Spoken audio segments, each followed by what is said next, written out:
Versículos del 13 al 15. San Marcos, capítulo 3, versículos del 13 al 15.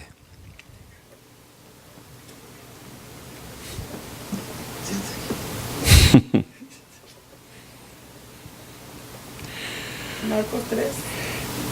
Marcos 3, versículos del 13 al 15. Y vamos a leer todos juntos a una voz. Dice la palabra del Señor. Después subió al monte y llamó así a los que él quiso, y vinieron a él.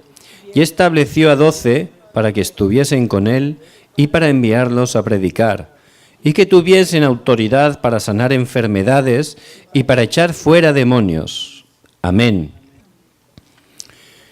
Padre, te damos toda la gloria en este día. Estamos tan agradecidos, Señor, por Jesucristo, a través del cual nos has dado una nueva vida. Jesucristo que ha perdonado todos nuestros pecados, que nos ha sacado de toda maldición, y ahora es el Señor y Rey de nuestra vida. Jesucristo, sé levantado en este día. Que tu nombre sea proclamado con poder. Que el Espíritu Santo esté iluminándonos a través de este tiempo para que podamos levantarnos, Señor, y podamos proclamar el nombre de Jesucristo en esta ciudad, en esta nación, en las naciones que representamos. Porque Cristo es la única respuesta. Queremos proclamar que Jesús es el Cristo hasta lo último de la tierra. Padre, nos ponemos de acuerdo y atamos el poder de la oscuridad que se opone. Quebrantamos todo el poder del mal en el nombre de Jesucristo. Y declaramos que tu nombre es sobre todo nombre. Oramos, Padre, en el nombre de Jesucristo. Amén. Amén. Y amén. Estoy muy agradecido a Dios de poder estar en este día con ustedes. Por gracia de Dios, yo vivo en Corea hace 7 años y estoy muy agradecido, pues allí he podido conocer realmente el Evangelio y he podido de verdad disfrutar, aprender a disfrutar del Evangelio y aprender a compartir el Evangelio, que es el deseo de Dios. Este tiempo Dios me ha guiado antes de venir aquí para estar en Venezuela, también compartiendo el Evangelio. Estuve en Panamá y ahora Dios me ha permitido, por su gracia, estar con ustedes. Esta vez son ustedes 3. Yo estoy muy agradecido a Dios por ustedes, porque no es lo importante la multitud, sino lo importante son los discípulos. Y ustedes son discípulos muy importantes para Dios. Por eso en este tiempo, que no estén escuchando una prédica, sino que estén escuchando la voz de Dios. Dios les ha traído aquí, Él es soberano, y Él tiene un mensaje para ustedes. Tiene una palabra perfecta para su vida, para darles respuesta. Por eso en este tiempo corto que Dios nos permite estar, que por su gracia estamos aquí, les aseguro que no es casualidad. El otro día íbamos con el anciano Esteban, el miércoles, y nos pegaron un golpe en el coche tremendo. De verdad, podía haber pasado todo, ¿verdad? Porque fue un golpe fuerte. Pero por gracia de Dios estamos aquí. Y es lo mismo ustedes. Por eso que podamos de verdad escuchar la voz de Dios, que podamos recibir lo que el Señor quiere para nuestra vida en este tiempo. Entonces les invito a que estén escuchando la voz de Dios en este tiempo y estén concentrados. Vamos a estar hoy hasta las 2, concentrados en la palabra de Dios. Ciertamente Dios le va a dar sanidad, le va a dar respuesta y le va a dar dirección para lo que Él quiere hacer a través de su vida. Dice la palabra de Dios que el Señor, subió al monte. Y eso habla de concentración. Muy importante la concentración. Siempre que habla de montañas, de ríos, son tiempos para concentrarse ¿en qué? En Dios. Y nosotros pasamos el día haciendo muchas cosas, ¿verdad? Pero ¿dónde estamos concentrándonos? El Señor, mientras estaba aquí en la tierra, Él aparece mucho orando en los montes, en sitios tranquilos, ¿verdad? De la misma manera, lo que estamos haciendo aquí en este día es una concentración. Concentrarnos ¿en qué? En Dios. Por eso 100% Dios nos va a dar respuesta. El Señor dice que subió al monte. ¿Y qué hizo? Dice, y llamó así a los que Él quiso.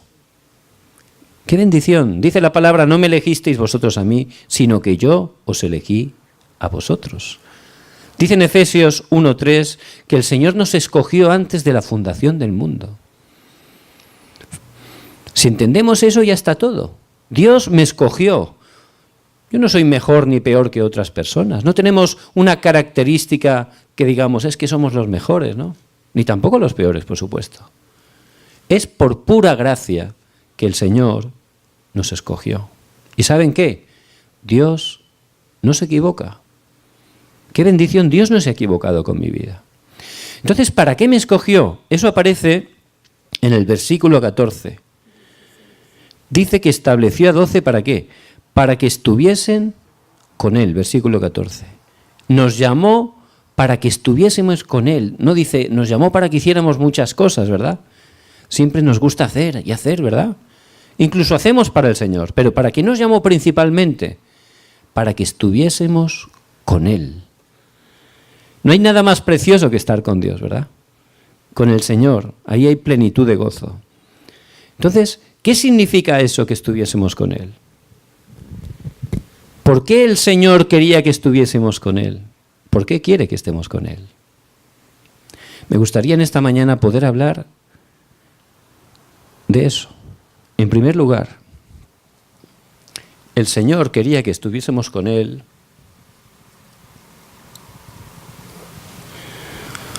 para conocerlo. Todos venimos de países tradicionalmente católicos, ¿verdad? Desde hace siglos son católicos nuestros países. Entonces, hay una cultura del catolicismo, y ahí en el catolicismo también hablan de Jesús, ¿verdad? Entonces, usted habla, pregunta, ¿quién es Jesús? Y todos, sí, yo conozco a Jesús, sí. Nació de María, sí. Jesús vino a morir por nuestros pecados. Eso lo hemos aprendido, incluso en el colegio lo enseñaban, ¿verdad? Pero cada uno tiene un punto de vista de Jesús. Cada uno tiene su manera de Jesús. ¿Pero cuál es Jesús entonces? ¿El que dice esa persona? ¿El que dice la otra? ¿Quién es Jesús? Y eso es muy importante, que estemos respondiendo bien. Vemos en Mateo 16, en Cesarea de Filipo, el Señor, Él hizo esa pregunta. Preguntó, ¿quién dice la gente que soy yo?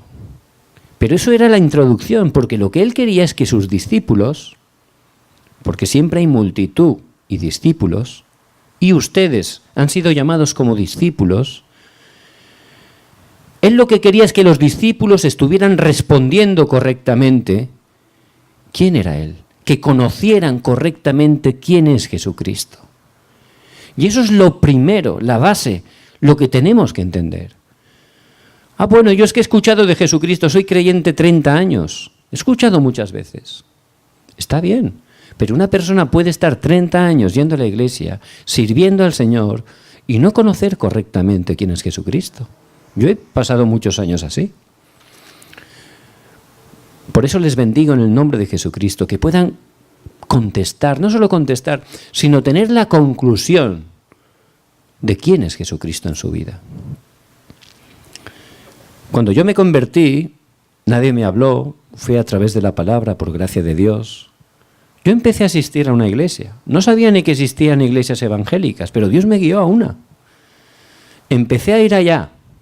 ¿Y qué ocurrió? Es una iglesia muy legalista. Hay que hacer esto, tienes que hacer lo otro. Era gente buena, de verdad, amaban a Dios, eran hijos de Dios como nosotros. Pero era lo que les habían enseñado. Y no sabíamos si íbamos a ir al cielo o no. Yo no tenía seguridad de eso. Y me esforzaba mucho, servía muy bien en la iglesia. Pero luego por la noche yo pensaba, bueno, ¿y ahora si me muero? ¿Me voy al cielo o no? Qué sufrimiento eso, ¿eh? De verdad, era un sufrimiento. Y te esforzabas mucho y luego la apariencia, tenías que aparentar, claro.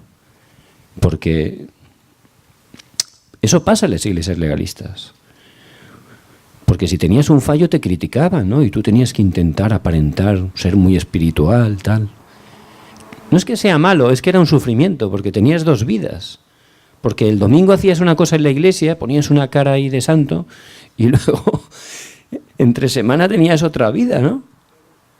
Parecíamos la iglesia, con perdón a los que van mucho a la iglesia católica, ¿no? Que a lo mejor van ahí, o íbamos, y cuando salíamos a la puerta ya estábamos criticando a todos, ¿no? Y eso pasaba también. Entonces, eso era un sufrimiento, eso no es la esencia del Evangelio. Por supuesto que tenemos que cumplir la palabra, ¿verdad? Pero por nuestras fuerzas no podemos. Ni tampoco Jesucristo es llevar una vida de apariencia, ¿verdad? Es un sufrimiento, a veces incluso puede que sufras más que un no creyente, porque llevas dos vidas, un sufrimiento. Luego empecé a vivir esforzándome mucho, yo siempre quería servir al Señor en mi corazón y hacía muchas cosas en la iglesia. Con todo mi corazón servía aquí, lo que hiciera falta, limpiar. Yo lo hacía para el Señor y disfrutaba, me sentía feliz. Pero era un activismo, ¿verdad? Siempre haciendo cosas. Y cuando preguntó el Señor, la multitud pensaba que Jesucristo era como Juan el Bautista, haciendo muchas cosas, buenas obras. Claro que es bueno hacer buenas obras, por supuesto que sí, pero no es la esencia del Evangelio. Buenas obras las hacen todas las ONGs, ¿verdad? No es la esencia.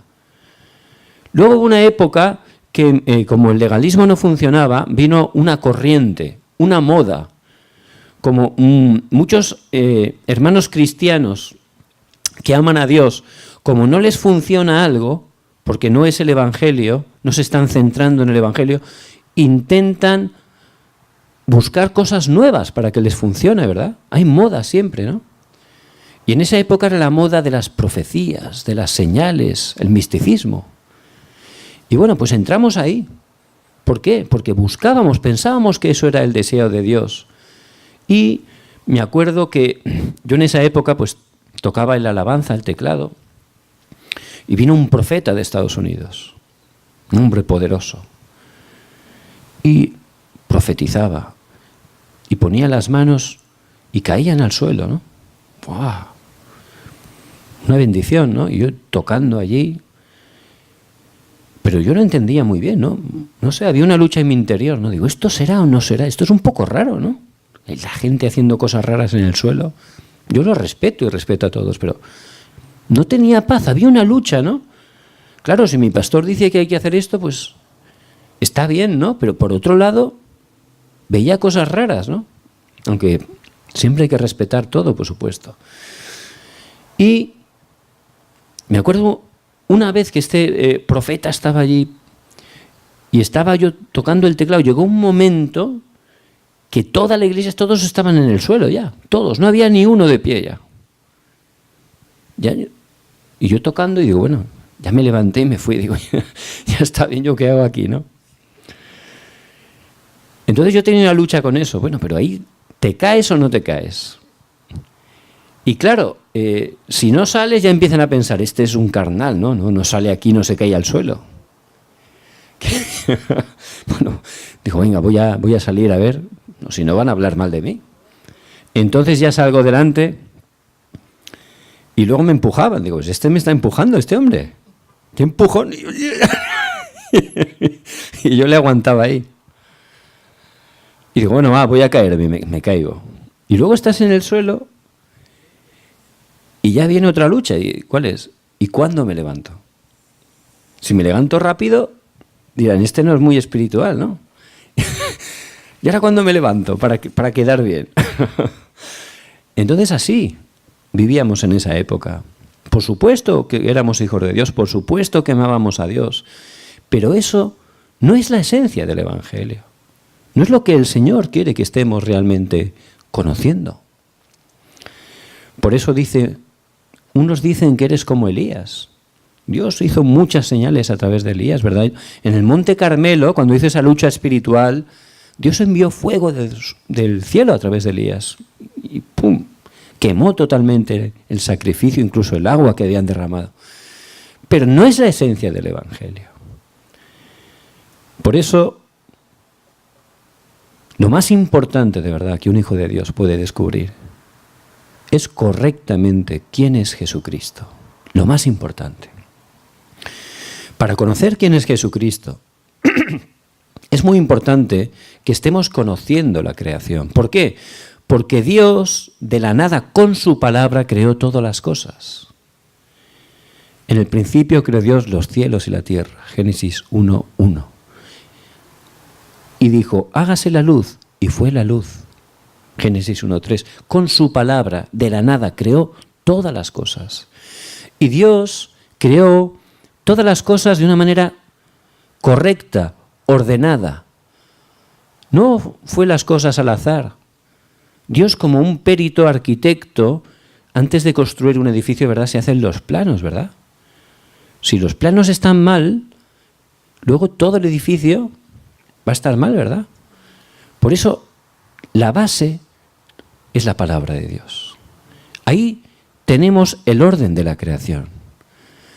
Y viendo el orden de la creación de Dios, dice la palabra que Dios es espíritu, dice Juan 4:24. Dios es espíritu, por eso no lo podemos ver con nuestros ojos. Él es espíritu y el sexto día de la creación nos creó a nosotros. ¿Cómo? A su imagen y semejanza, dice en Génesis 1:27.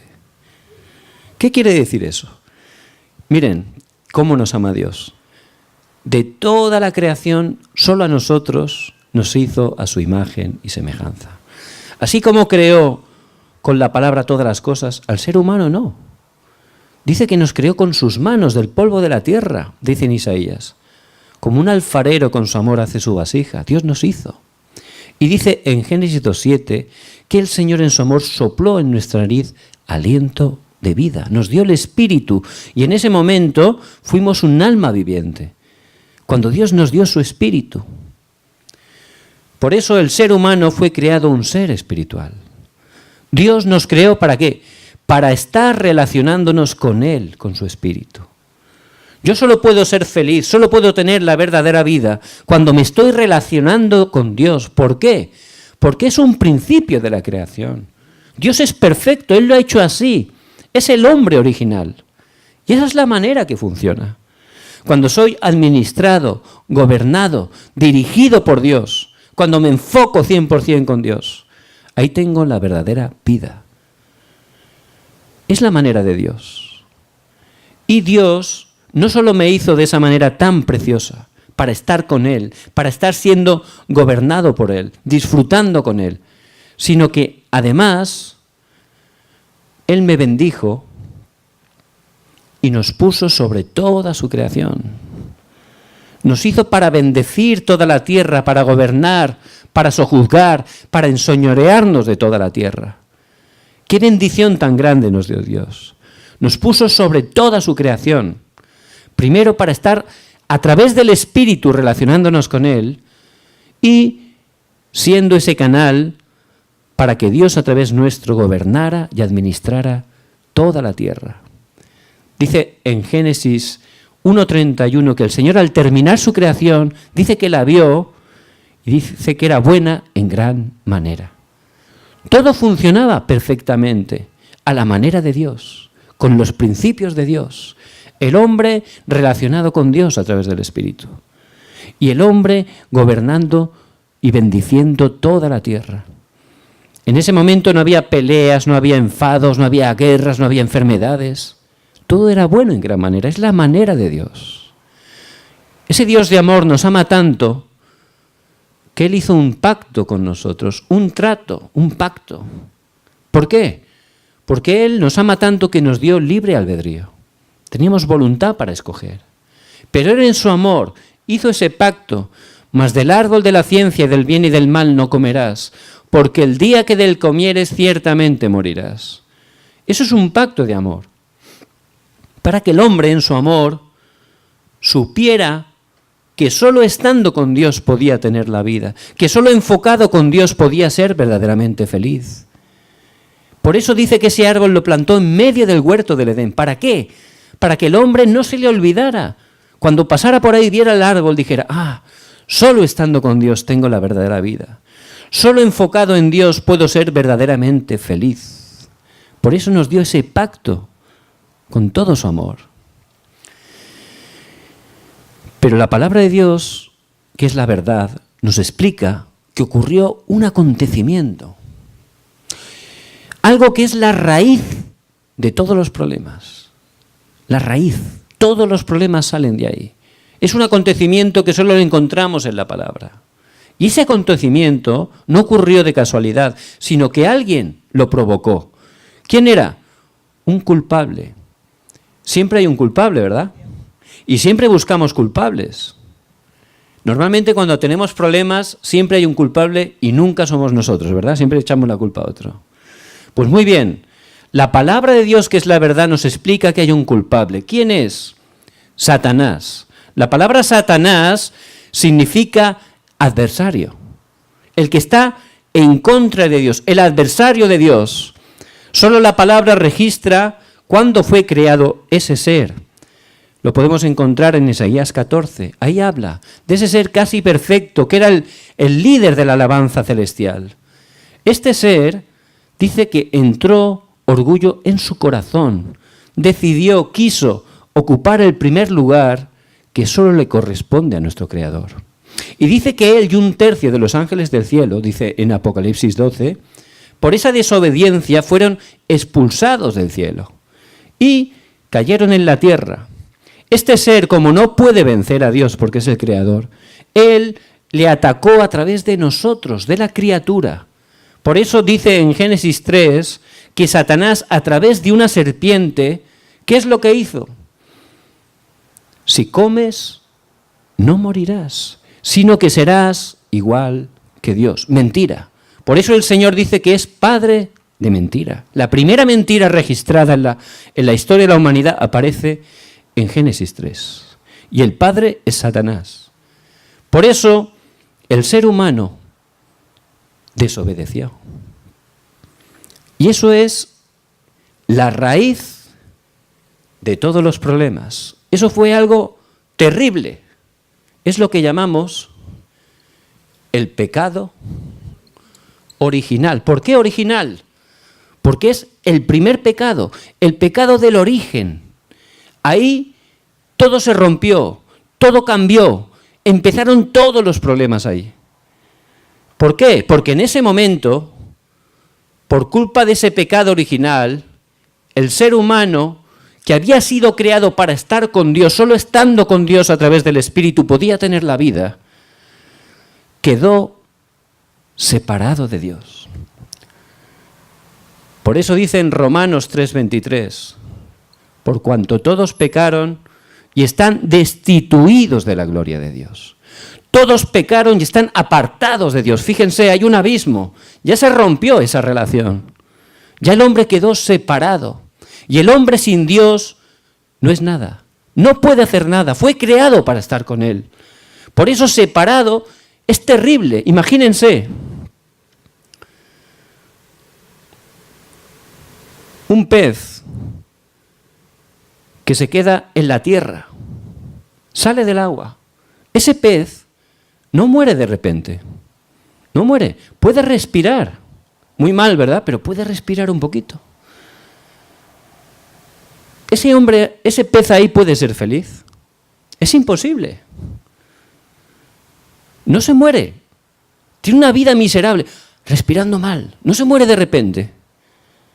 Pero puede ser feliz. Si le damos dinero, puede ser feliz ese pez. El dinero es bueno, ¿verdad? Si le cantamos una ranchera de amor, puede ser feliz. Es bonito una canción, ¿no?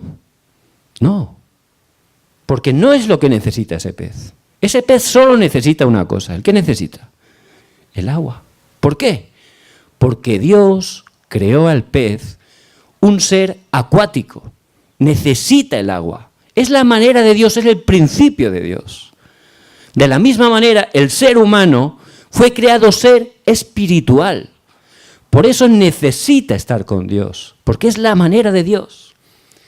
Pero por culpa de Satanás, que es maldito, hizo que el hombre rompiera el pacto y quedara en primer lugar separado. Imagínense un bebé, el bebé tan pequeño, tan bonito, necesita estar con su mamá, ¿verdad? Necesita el alimento de mamá, necesita el amor de mamá. Pero si ese bebé es arrancado de los brazos de mamá y se deja ahí en la calle, no se muere, ¿verdad? Pero ¿cómo vive? Es terrible. No sabe qué hacer. Empezará a comer cualquier cosa, ¿verdad? Porque no sabe, es un bebé. Puede llegar cualquier malo y hacerle cosas incorrectas. Porque no tiene fuerza, ¿verdad? Pues ese es el estado del hombre separado de Dios. Es terrible. Está sufriendo. Sin Dios no somos nada. Somos totalmente infelices. Y no solo está separado, sino que el hombre empezó a vivir en pecado. Por eso dice en Romanos 3:10, no hay justo ni aún uno. ¿Por qué? Porque ese pecado original lo cometieron ¿quién? Los primeros padres, Adán y Eva. Son los representantes de toda la humanidad. Por eso lo que ellos hicieron se fue traspasando a sus hijos, a sus nietos, y generación tras generación se está traspasando hasta hoy. Hoy, cuando alguien nace, ya nace con esa herencia del pecado original. Nace separado de Dios, nace en pecado. Y el pecado es terrible. ¿Por qué? El pecado significa que su naturaleza cambió. La naturaleza del hombre ya tiende a hacer cosas contrarias a Dios. Imagínense, yo tengo 4 hijos, nunca les he enseñado ni yo ni mi esposa a hacer cosas malas, nunca. Siempre los hemos educado bien. Pero cuando son pequeños, llega un momento que ellos mismos ya tienden a hacer travesuras, ¿verdad? Les gusta a veces más decir no que sí. Les gusta hacer cosas que están mal. ¿Quién le ha enseñado eso? ¿Quién? Es su naturaleza. Ya tienden a hacer cosas incorrectas, porque ya han heredado eso. Por eso la naturaleza del hombre separado de Dios tiende al pecado. El pecado es como si tiramos con un arco, hay una diana, y lanzamos la flecha. Y no llega, o pasa, o está dando en un sitio incorrecto. Estamos errando el blanco. Eso es pecado. Por eso el hombre separado de Dios está totalmente en pecado. Nació en pecado y durante su vida comete continuamente pecados. Su naturaleza ya tiende a hacer el pecado. Incluso el pecado le ata. Son como cadenas. La gente está atada al pecado. No puede salir de ahí. Sabe que son cosas malas. Sabe que está haciendo cosas incorrectas. Pero no tiene fuerza. Porque el pecado se ha enseñoreado de su vida. Son cadenas. Está viviendo atado al pecado.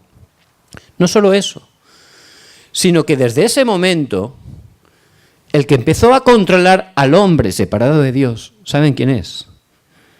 Satanás. Por eso en Juan 8:44, el mismo Señor dice a los fariseos, vosotros sois de vuestro padre el diablo, y los deseos de vuestro padre queréis hacer. La gente no es consciente, por supuesto, de que Satanás controla su vida, pero el mismo Señor lo está diciendo. A esos fariseos, que eran personas que conocían la palabra de Dios, eran personas que amaban a Dios, pero le estaban haciendo por su esfuerzo la religión.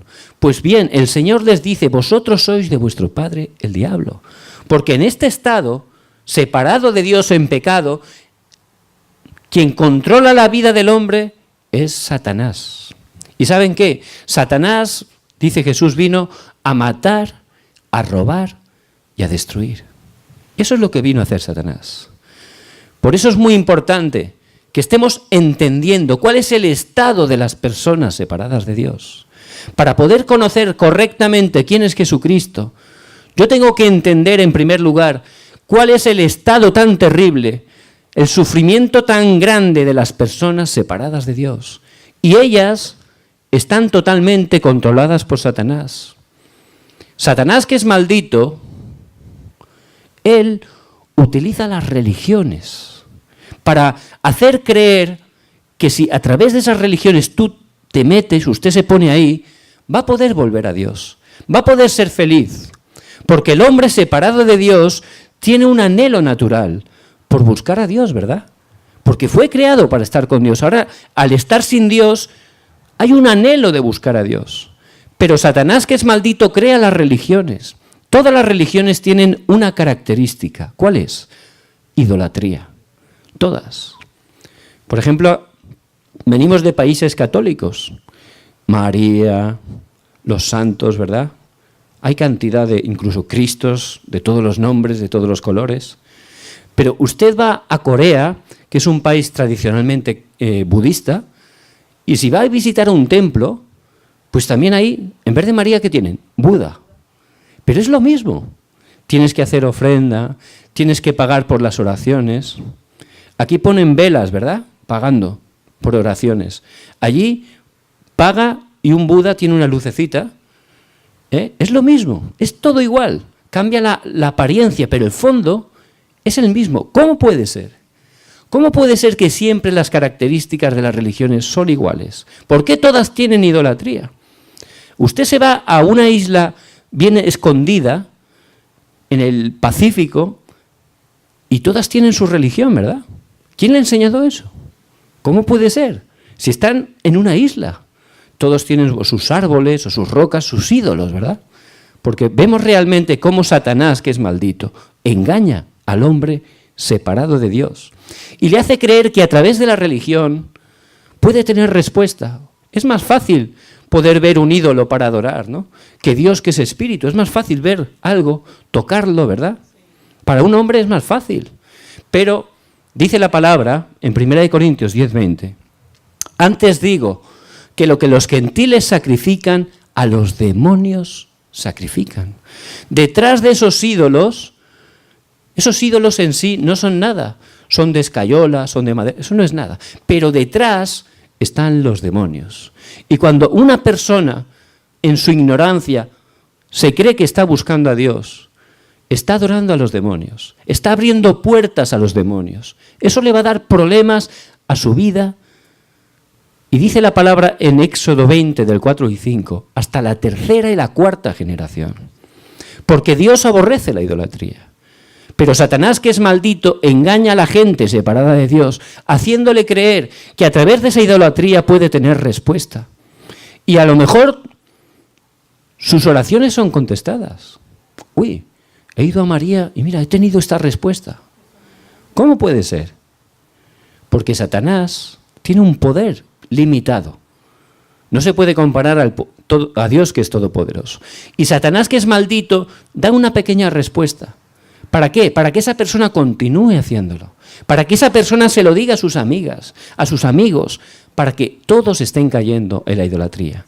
Pero desgraciadamente, como dice la palabra de Dios, que es la verdad, cuando una persona hace idolatría, va a caer totalmente en fracaso. No solo su vida, ya he dicho, hasta sus nietos y sus bisnietos. Porque la palabra de Dios siempre se cumple. Mucha gente está siendo engañada y teniendo problemas espirituales. Pero no solo tienen problemas espirituales. El Señor, que sabe el corazón del hombre, cuando estuvo en la tierra, dice, venid a mí todos los que estáis trabajados y cargados, y yo os haré descansar. Porque Él sabía que una persona separada de Él no solo tiene problemas espirituales, tiene problemas mentales, del corazón. Yo pensaba que los problemas mentales es que una persona está loca. Yo pensaba que era eso. Sí, son problemas mentales. Pero problemas mentales, ¿sabes lo que es? Estar siempre preocupado, estar siempre con estrés, los enfados, los celos, las envidias. Esos son problemas mentales. Y la gente está ahí, sufriendo, con un montón de problemas mentales. Hay un filósofo francés muy famoso, se llama Michel de Montaigne. Este hombre dice, al final de sus días escribió, toda mi vida estuve preocupándome, sufriendo por problemas que nunca llegaron a cumplirse. Es decir, siempre estaba con miedo, uy, ¿qué va a pasar esto? ¿Qué va a pasar? Nunca pasó, pero pasó toda su vida preocupado, toda su vida sufriendo. Y la gente vive así. Hoy en día, una de las enfermedades más importantes que hay, ¿saben cuál es? La depresión. Mucha gente tiene depresión. Y la ciencia solo puede darle drogas. Le dan drogas para que puedan sentirse bien, pero no tienen respuesta a la depresión. No pueden curarla. ¿Por qué? Porque su origen es un problema espiritual. Por eso es imposible que a través de la ciencia, que es buena, no es que sea mala, pero no puede solucionar un problema espiritual. Y la gente sufre constantemente. Llega un momento que no solo tiene problemas espirituales, problemas mentales, sino que también empieza a tener problemas físicos. ¿Por qué? Porque Dios nos ha dado un cuerpo físico para estar siempre preocupado, sufriendo. Al final, el cuerpo se enferma. El cuerpo físico no ha sido creado para estar separado de Dios, para estar sufriendo, para estar siempre con miedo. Llega un momento, no sabes cuándo, pero llega un momento que tu cuerpo se enferma.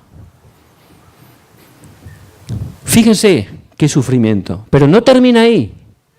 Dice la palabra de Dios que cuando uno muere físicamente no es el fin.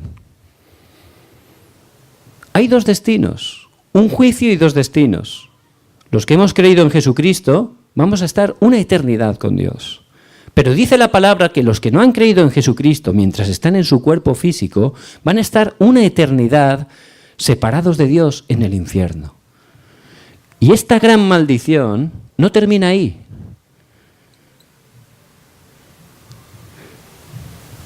Los padres, ¿qué queremos darle a nuestros hijos? ¿Qué queremos darle? Lo mejor, ¿verdad? Lo mejor. Pero esta herencia, cuando uno muere en este estado tan terrible, lo traspasa a la siguiente generación.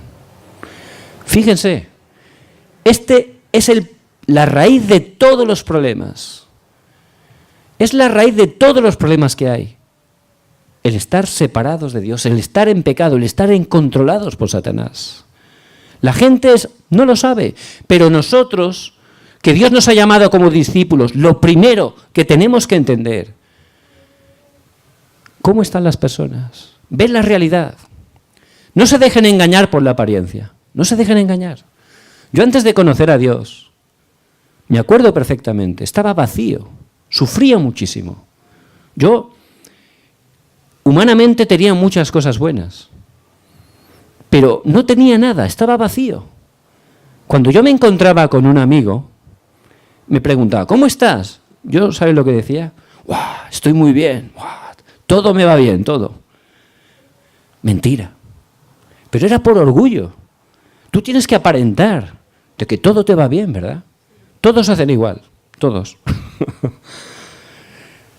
Por eso vemos gente tan importante, famosa, con poder, con dinero.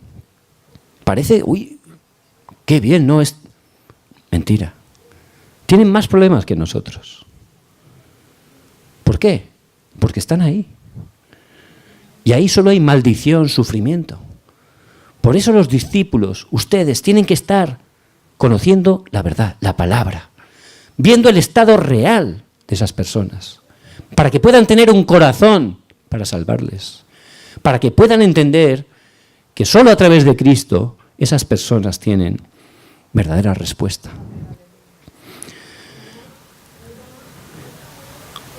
Un joven tenía grandes problemas. Era muy joven, pero al llegar a casa veía siempre que su papá tomaba mucho y le golpeaba a su madre todos los días. Él era muy joven, no podía, quería parar a su papá, pero no podía, era un niño casi. Día tras día empezó a tener odio hacia su padre. Ya lo odiaba. Llegó un momento que este muchacho subió a una montaña allí. Es algo que ocurrió realmente en Corea. Subió a la montaña. Y allí en la montaña, ¿saben lo que hizo? Empezó a orar. Él no era creyente, empezó a orar a los falsos dioses que él conocía, al dios católico, al dios musulmán, al dios budista. Oraba así. Pero solo pedía una cosa, ¿sabes lo que pedía? Que su papá muriera. Tenía tanto odio que estaba orando ya desesperado para que su papá muriera.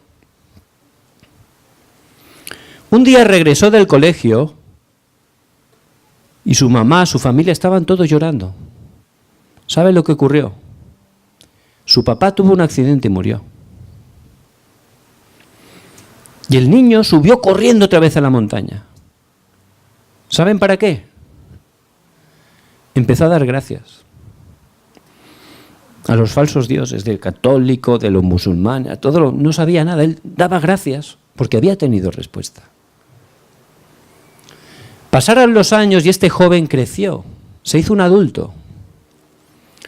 Este joven se casó y un día empezó a tomar.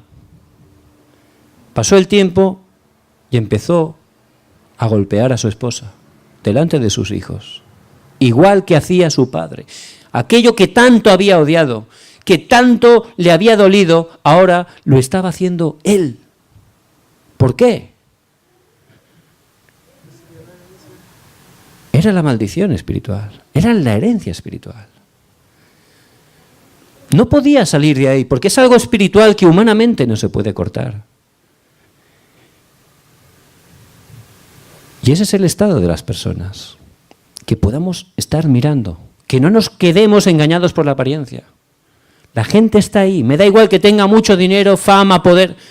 Si no ha creído en Jesucristo como su Señor y Salvador, está ahí, sufriendo, en maldición, en depravación total. Es imposible que esa persona tenga la vida, sea verdaderamente feliz. Es imposible, porque la palabra de Dios es la verdad. Y la gente se esfuerza, ¿verdad? Bueno, pues a través de las buenas obras, ¿verdad? Si hago buenas obras, todas las religiones dicen, si haces buenas obras te salvarás. Pero en Isaías 64, 6 dice, si bien todos nosotros somos como suciedad, y todas nuestras justicias como trapos de inmundicia, y caímos todos nosotros como la hoja, y nuestras maldades nos llevaron como viento. Cuando uno es pecador, aunque piense que hace buenas obras, a los ojos de Dios lo que él hace es pecado. Es como un trapo sucio de inmundicia, dice la palabra. Porque es pecador a los ojos de Dios. Por eso él, aunque piensa que hace algo bueno, a los ojos de Dios de un pecador sale pecado. Por eso las buenas obras no nos pueden sacar de este problema espiritual. El dinero, no es malo el dinero, pero es algo material. Algo material no puede solucionar un problema espiritual, ni tampoco la filosofía. No es mala la filosofía, pero es algo intelectual. Algo intelectual de la mente no puede dar respuesta a un problema que es espiritual. Por eso, todo el esfuerzo del ser humano para volver a Dios, para solucionar su problema, no da respuesta. Es más, todavía hace que la gente fracase más. Y esto es lo que les bendigo en el nombre de Jesucristo, que podamos entender, que estemos mirando a nuestro alrededor, a la gente que Dios le ha puesto, su familia, en su trabajo. No quiero que vean la apariencia, quiero que estén viendo cuál es el estado, cuál es el problema real de esas personas. Pero la palabra de Dios, los 66 libros de la Biblia, tienen un mensaje, tienen una respuesta. Dice en Romanos 5:8, mas Dios muestra su amor para con nosotros, en que siendo pecadores, Cristo murió por nosotros. Porque de tal manera amó Dios al mundo que ha dado a su Hijo unigénito para que todo aquel que en él cree no se pierda, mas tenga vida eterna. Como no podíamos, Cristo vino. ¿Para qué vino? Para salvarnos. ¿De qué? De este problema espiritual. De la raíz de todos los problemas. Imagínese una persona que no sabe nadar. ¿Ustedes saben nadar? Imagínese no saber nadar y caerse en el océano. Es terrible. El océano. No sabes nadar, empiezas a esforzarte, ¿verdad? Con todas tus fuerzas. Pero llega un momento que empezarás a hundirte. ¿Qué necesita esa persona? Como el pez, ¿qué necesita? ¿Dinero? Solo necesita una cosa. ¿Qué es? Un salvavidas, un salvador, una cuerda, ¿verdad? Pues eso es lo que Dios en su amor hizo. Él no vino solo a hablar de moral o de ética, claro que eso es bueno, pero Él vino a cumplir un trabajo. ¿El qué? Salvarnos. Él vino a salvarnos. ¿De qué? De este problema espiritual. Por eso el nombre Jesús, ¿qué significa? Salvador. Salvador. Jesús es el Salvador, el que viene a salvarnos. ¿De qué? Del problema espiritual, de la raíz de todos los problemas. Él no vino a otras cosas, vino especialmente a salvarnos. Y eso es lo que tenemos que entender correctamente. Jesús vino a salvarnos. Pero para poder salvarnos, en nuestros países hay muchos que se llaman Jesús, ¿verdad? Yo tengo un amigo que es fontanero, se llama Jesús en España. Pero él, la verdad, que no puede salvarnos mucho, ¿no? Es más, necesita que lo salven a él también. Estoy orando por él. Entonces, no solo cualquier Jesús puede salvarnos. Tiene que cumplir un trabajo, unas características para poder ser el Salvador, ¿verdad? Por eso, el Señor, su nombre es Jesús, pero su profesión, su trabajo, ¿cuál es? Cristo. Esa es su profesión, el trabajo que Él hizo. Y la palabra Cristo significa ungido. Y representa, había 3 oficios en el Antiguo Testamento que antes de ejercerlos eran ungidos, le ponían aceite, que era un símbolo del Espíritu Santo, ¿verdad? Antes de ejercer esos oficios. Entonces, ¿qué oficios eran eso? En primer lugar, eran los profetas, ¿verdad? Y hubo muchos profetas, ellos eran ungidos, Isaías, Daniel, profetas mayores, menores, pero ellos no los salvaron. Ellos eran una sombra del verdadero profeta que iba a venir. Apuntaban al verdadero profeta. Por eso Cristo fue no un profeta, fue el verdadero profeta. ¿Y qué hizo como profeta? Dijo, yo soy el camino y la verdad y la vida. Nadie viene al Padre sino por mí. Por eso Cristo solucionó el problema de la separación. Él es el verdadero profeta. También en el Antiguo Testamento habían ¿qué? Sacerdotes que eran ungidos también, ¿verdad? Antes de ejercerlo. Pero el sumo sacerdote dice que cada año tenía que entrar al lugar santísimo a hacer expiación por sus pecados propios y los pecados del pueblo. Pero lo tenía que hacer cada año, porque no era el verdadero sacerdote. Apuntaba al verdadero sacerdote, que es Cristo, porque Él lo tenía que hacer cada año. Por eso Cristo vino como el verdadero sacerdote. Y dice en Romanos 8:2, porque la ley del Espíritu de vida en Cristo Jesús me ha librado de la ley del pecado y de la muerte. Cristo en la cruz perdonó nuestros pecados, pasados, presentes y futuros. Cristo nos liberó del pecado. Nos dio la verdadera libertad como el verdadero sacerdote. Y también en el Antiguo Testamento hubieron muchos reyes, muchos famosos como el rey David, Ezequías, gente que Dios utilizó grandemente. Pero ellos no nos salvaron, ellos apuntaban al verdadero rey. ¿Por qué tenía que venir Cristo como rey? Porque Satanás, que es el príncipe de este mundo, está controlando a las personas. Ninguna persona puede por sus fuerzas vencer a Satanás. Pero eso Cristo, como el verdadero rey, dice en 1 de Juan 3:8, porque el Hijo de Dios vino para deshacer las obras del diablo. Por eso Él, en la cruz, venció a Satanás. Por eso podemos proclamar que Jesús es el Cristo. Que Jesucristo solucionó todos los problemas. Es el solucionador de todos los problemas. ¿Por qué? Porque Jesucristo solucionó la raíz de todos los problemas. Si soluciona la raíz, todos los problemas son solucionados en Él. Y nosotros tenemos que estar confesando, como Pedro en Mateo 16:16. Tú eres el Cristo, el Hijo del Dios viviente. Tú eres el Cristo, tú eres la respuesta de Dios, tú eres la solución al verdadero problema de la humanidad. Tú has venido a eso, no has venido solo a hablar de buenas obras, no has venido solo a hablar de milagros. No, tú has venido a solucionar el verdadero problema de la humanidad. Tú eres el Cristo, el cumplimiento de la promesa de Dios para dar respuesta a toda la humanidad. Y nosotros tenemos en este día que tener esa conclusión. Jesús es el Cristo. Jesús es el solucionador de todos los problemas. Que podamos tener esa conclusión en nuestra vida. Por eso lo más importante, lo primero que el Señor quiere que estemos experimentando, que lo conozcamos. Que conozcamos. No solo el Evangelio son buenas obras, no el Evangelio, el centro son milagros, señales, no. Jesucristo, el Evangelio, es el solucionador del problema espiritual, el solucionador del pasado, presente y futuro.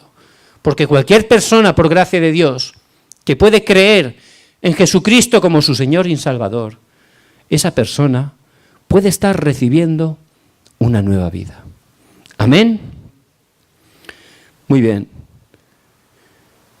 Había un hombre que estuvo trabajando mucho tiempo en Europa hace muchos años, y este hombre no tenía mucho dinero. Y un día escuchó que en América había grandes oportunidades. El sueño americano, ¿no? Entonces ese hombre empezó a trabajar y consiguió reunir dinero para el boleto. En ese tiempo tenían que ir en barco y compró el boleto y estaba muy contento. Ya se iba al nuevo mundo, ¿no? Allí, a poder trabajar, a cambiar su vida. Pero resulta que cuando gastó el dinero del boleto ya no tenía más dinero. Se quedó sin dinero. Pero como era una semana el trayecto, dice, bueno, aunque no coma no pasará nada. No pasa nada. Y se metió en el barco. Allí hizo amistad con otras personas y cuando llegaba la hora de comer le decían, vamos a comer. Y este hombre decía, no tengo hambre. Entonces iba pasando el tiempo y él tenía mucha hambre, ¿no? Pero no tenía dinero. Faltaban solo 2 días. Este hombre ya estaba muy emocionado porque ya dentro de poco iba a llegar y podría comer. Pero de repente se levantó una gran tormenta. Vino una gran tormenta y el barco perdió el rumbo. Y ya cuando acabó la tormenta sale el capitán y dice, tengo que anunciarles que vamos a tardar una semana más.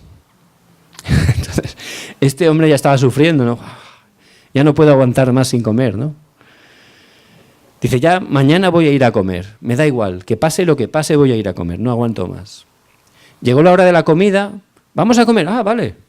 Y llegó allí y empezó a comer y empezó a pedir todo lo que pudo. Dice, bueno, ya me da igual, ¿no? Ya voy a comer todo lo que pueda. Y cuando terminó de comer, se armó de valor y se fue al mesero y le dijo, bueno, ¿cuánto le debo? Y este hombre, cuando le escuchó, se quedó ahí serio. ¿Cómo que cuánto me debe? No, que cuánto le debo por la comida. Dijo, oye, señor, cuando usted compró el boleto, la comida está incluida ahí. Entonces se quedó. Se quería morir. ¿Cómo? Con la hambre que he pasado, ¿no? Y resulta que él, cuando compró el boleto, ya podía comer todo, estaba todo incluido en el boleto, tenía el desayuno, el lunch, todo podía hacerlo gratis, estaba dentro del boleto. Pero por no saberlo, había sufrido muchísimo, ¿verdad? Sí. Por no saberlo, por no conocerlo, ¿verdad? Y a veces, a mí me ha pasado, como hijos de Dios, conocemos que Jesús es Cristo, lo sabemos muy bien, pero no sabemos todas las bendiciones, todas las cosas buenas que tenemos en Jesucristo. En Jesucristo estamos completos. Dice la palabra que tenemos toda bendición espiritual en Cristo Jesús. Por eso es muy importante conocer, conforme a la palabra, todas esas bendiciones que tenemos en Cristo. Y la bendición más grande, ¿saben cuál es?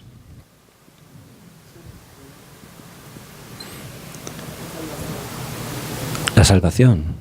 Somos hijos de Dios. Dice en Lucas 10:20, cuando el Señor envió a los 70, dice que volvían muy emocionados. Señor, los demonios se nos sujetan. ¿Cuántas señales Dios hizo a través de ellos? Pero el Señor dijo, no. No estéis contentos por eso, sino estar agradecidos porque vuestros nombres están escritos en el libro de la vida. Es decir, estar contentos y agradecidos por la salvación. Si uno entiende la salvación, ya está. Ya no hace falta preocuparse por nada. Ya no hace falta sufrir por nada. Y en Cristo somos salvos, porque dice, mas a todos los que le recibieron, a los que creen en su nombre, les dio la potestad, el poder de ser hechos hijos de Dios. Somos hijos de Dios. Significa que el Dios todo soberano, Dios todopoderoso, es nuestro Padre. Él está morando en nosotros, como dice en 1 Corintios 3:16. Él a través del Espíritu Santo está en nosotros. Ya hemos recuperado el hombre original. Fuimos creados, ¿verdad?, para estar con Él. Ya Dios está con nosotros. Y yo estoy con vosotros todos los días hasta el fin del mundo. Él está con nosotros. Si Dios está conmigo, ¿quién contra mí? Ya tenemos la verdadera vida. En Cristo es algo eterno ya. Por eso en Cristo no es solo la solución del pasado. Eso es el principio. También el presente. Está todo preparado por Dios. El futuro está garantizado por Dios. Vamos a ir una eternidad al cielo. Somos salvos. Eso es lo que nos dice la palabra de Dios, que es la verdad. Y nosotros lo tenemos que conocer. No a nuestra manera, conforme a la palabra de Dios. Somos hijos de Dios. Quiero que estemos agradecidos cada día por esa salvación. Si uno empieza a pensar esa salvación, sale agradecimiento. Sale agradecimiento. Ya todas las otras cosas se quedan atrás. No solo el Espíritu Santo está en nosotros morando, sino que el Espíritu Santo nos guía. Él nos guía. Cuando nuestra vida está aferrada a Cristo, cuando nuestra vida está conforme a la palabra, Dios nos guía siempre conforme a la palabra de Dios. Muy importante. No hay que guiarse por las emociones. Dice que el corazón es más engañoso que todas las cosas. Tenemos que ser las personas que siguen la palabra. Somos guiados con la palabra. Y la palabra nos guía a Cristo, al Evangelio. La palabra nos guía a la evangelización. Esa es la dirección de Dios. Por eso es muy cómodo. No solo Dios está conmigo, Él me está guiando. Y eso es algo muy fácil, ¿verdad? Él es el que me guía. Yo solo tomo la palabra, oro con la palabra y veo cómo Él está guiando mi vida. ¡Qué bendición! Antes tanto esforzarse, ¿verdad? Cuando no entendíamos el Evangelio. Tienes que hacer, tienes que hacer. Eso es religión. Ahora es disfrutar de esas bendiciones que tengo. El Evangelio es precioso, no hay que hacer nada. Cristo lo ha hecho todo por nosotros. Solo tenemos que tomar la palabra, meditar la palabra, orar con la palabra y ver cómo a través de nuestras vidas la palabra se cumple. Las obras de salvación se levantan. Y no solo nos guía, sino que el Espíritu Santo obra. Cuando un hijo de Dios ora en el nombre de Jesucristo al Padre, Dios le da respuesta. Cuando un hijo de Dios ora en el nombre de Jesucristo, Dios le da respuesta. Si algo pedís en mi nombre, yo lo haré. Oramos al Padre en el nombre de Jesucristo. Pero ahora tenemos una nueva identidad. Somos hijos de Dios.